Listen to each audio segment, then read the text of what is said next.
Hello and bonjour mes amis! I'm Peter and here I'm telling you stories about the most interesting European cars of the 80s and 90s. Today we're talking about some of the most popular French cars of the 80s, Renault 9 and Renault 11. Right from the start, let's be clear, it is actually the same car in different body styles. Renault 9 is the sedan, usually with 4 doors, but there was a 2-door version too. Renault 11 is a similar car with a hatchback body, 3-door or 5-door. The overall appearance of the car was designed by Robert Apron, who previously worked for Citroën and also designed Citroën CX and many French cars of the 70s and 80s. The look of the car was simple and conservative, with modest elegance but without extremely futuristic features. Why? Because a very modern, interesting and rather futuristic Renault 14 failed several years before this. French customers didn't want to drive a spaceship, they wanted just simple, classic elegance. And Renault decided to use moderate and classic solutions, declining the more futuristic and advanced design of famous Marcello Gandini, who, as we all know, designed the Lamborghini Miura and many other great cars. But some small details developed by Gandini, like a dashboard, survived to the production model. And this worked. Renault 9 received the 1982 European Car of the Year award and became the third best-selling French car ever. It's interesting, however, that a special version of Renault 11, called TSI Electronique of 1983, received a lot of advanced features. It was the first car in its class to have a trip computer with a synthetic voice, and it was one of the first French cars with a fully electronic dashboard. It was bizarre, but surprisingly well received by the customers. Renault 9 was manufactured in France from 1981 to 1989, Renault 11 from 83 to 89. But after that, both cars were produced in Turkey until 2000. By the way, they also were manufactured in Taiwan, Argentina, Colombia and Mexico, and even in the United States by AMC as Renault Alliance and Renault Encore. Renault 9 and 11 were developed as small family cars, and initially they got very modest 1.1 liter and 1.4 liter engines. The smallest engine produced only 47 horsepower and 1.4 liter engine from 59 to 71 horsepower, depending on the trim level and the year. Also, the 1.7 engine appeared later, first with a carburetor and then with fuel injection. But its performance also wasn't impressive, although it was enough for a small family car, from 74 to 94 horsepower. There also was a 2-liter engine for the United States only, but I'll tell you about this a little later.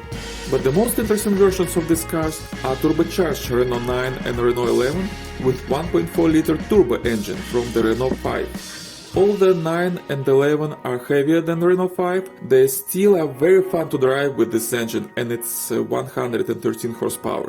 Remember that it was a very small car and it was really good for the 80s. The choice of transmission options was simple, either 4 or 5-speed manual or 3-speed automatic transmission. Most owners prefer manual transmission. The automatic one was slow and manual gearboxes in general are more popular in Europe even these days. The suspension was very basic but surprisingly well handled.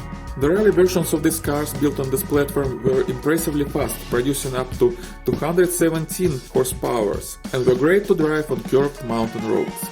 No surprise that they were used by Renault Sport in the World Rally Championship and competed there on a very decent level. Many independent racing pilots also used these cars with turbo engines because it was a relatively cheap ticket in the world of serious racing. On the other side of the pond, in the United States, AMC, who was partly owned by Renault at this time, produced over 600,000 cars in 1983-87 under the Alliance and Encore names. There were also interesting models available for the US market only, like Alliance L Convertible or high-performance naturally aspirated 2-liter GTA version with 95 horsepower. But the American market has never seen the turbo versions of these cars.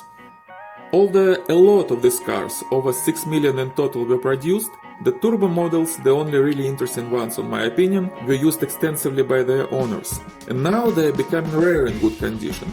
So, if you'd like to buy one, and it's actually a wise move, you have to hurry up. They inevitably are going to increase their value because of a rapidly decreasing offering. The good news, they are still available in Europe and you can legally import them to the United States now because they all are older than 25 years. For turbo versions in very good condition in Europe, the asking price is about 10 to 13,000 euro, but they are gaining the value very quickly. Just some years ago you could find one for 5-6,000, and I am expecting them to double in price again very soon, so really guys, don't wait. Non-turbo cars you can buy literally for a couple of thousand euros and maybe even less, but honestly the turbo version is the one you should look for.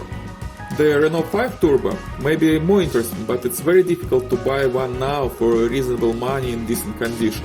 At the same time, Renault 9 and 11 Turbo are still some kind of a hidden gem, but they are revealing now and they're gaining their well-deserved glory and market value very quickly.